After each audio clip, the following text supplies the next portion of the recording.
I'm going to be teaching you what you need to do from the moment to pick up your book. These things will help you remember whatever you study. It's a plan that are broken down into steps. These steps are broken down into specific time and what you need to do within that time frame whenever you pick up your book to study. These steps are embedded in my study framework, which is CAT: concentration, association, repetition, and testing. So when you use this framework together with these steps, it will guide you through what you need to do from the moment to pick up your book. And this will help you to never forget what you study. Each element in this framework is very important for you whenever you are trying to learn. Any attempt to use just two or one of these elements alone without doing the four at the same time will not make you study effectively. So pay attention as I go on. The first step that you need to do even before you pick up your book is to concentrate. And concentration is very important whenever you are studying because concentration helps you encode the information. And this is where you need to get rid of every distraction from the moment to pick up your book. So get rid of your phone, look for a quiet place that you can study, and this is what you need to do from the beginning. Any distraction you have will not help you encode the information properly, and everything you study will not even sink in from the start.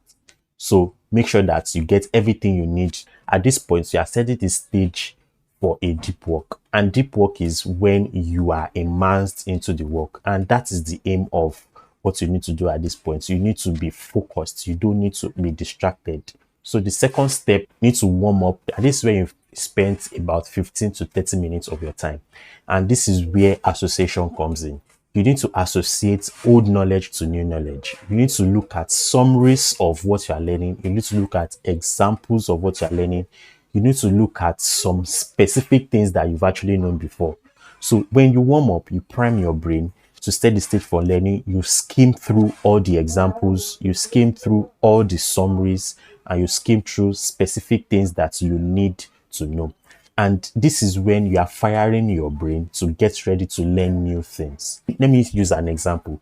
If you are trying to learn something on simultaneous equation, what you need to do at this point is for you to go to the old knowledge, look into collect like terms, look into opening brackets, look into all those specific things that you need in order to understand the complex one. So look into those examples, look into the summaries of the old knowledge, because you are gathering ideas together, you are warming up your brain in a way that it will help you understand. This is very important when you are studying at a single study session.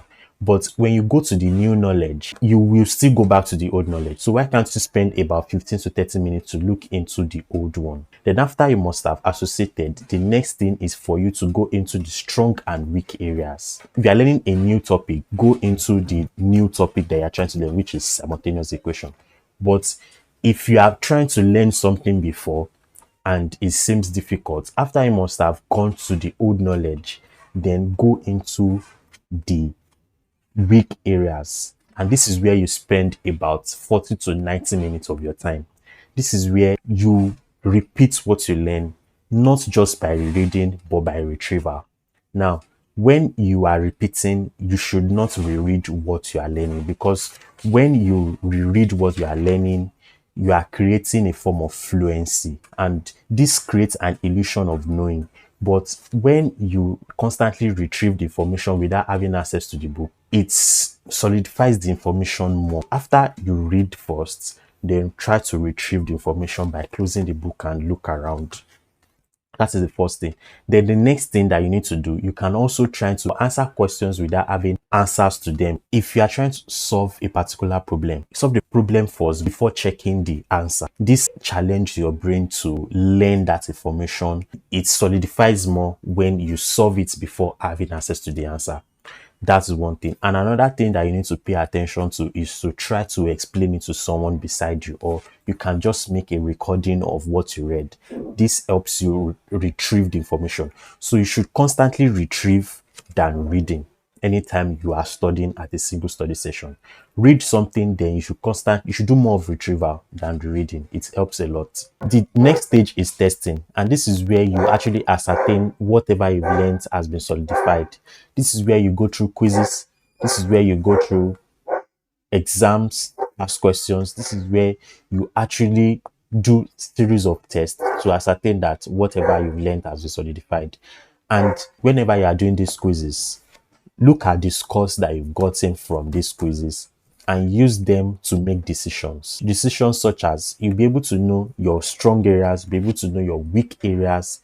You'll be able to improve on them by going through the process again from association, repeating and testing and following the steps that I've stated. And this is where you actually have an objective evaluation. A lot of students fall into the trap by just believing that they've known it without actually going through a test. I myself have made that mistake several times. I concentrate, associate, I repeat, but I fail to test because I used to believe that I have this confidence that I've already known it. But at times when I get to the exam, I answer some questions very well, and I discover that there are some questions I cannot answer because I didn't test myself.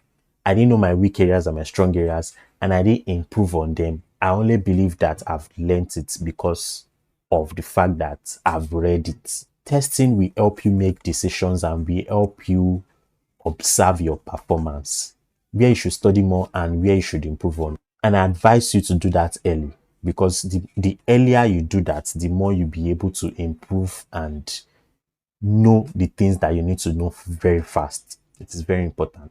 So if you want more information on everything that I've explained in this video, kindly click the link in the description to get access to my upcoming ebook, which will be releasing on the 15th of September.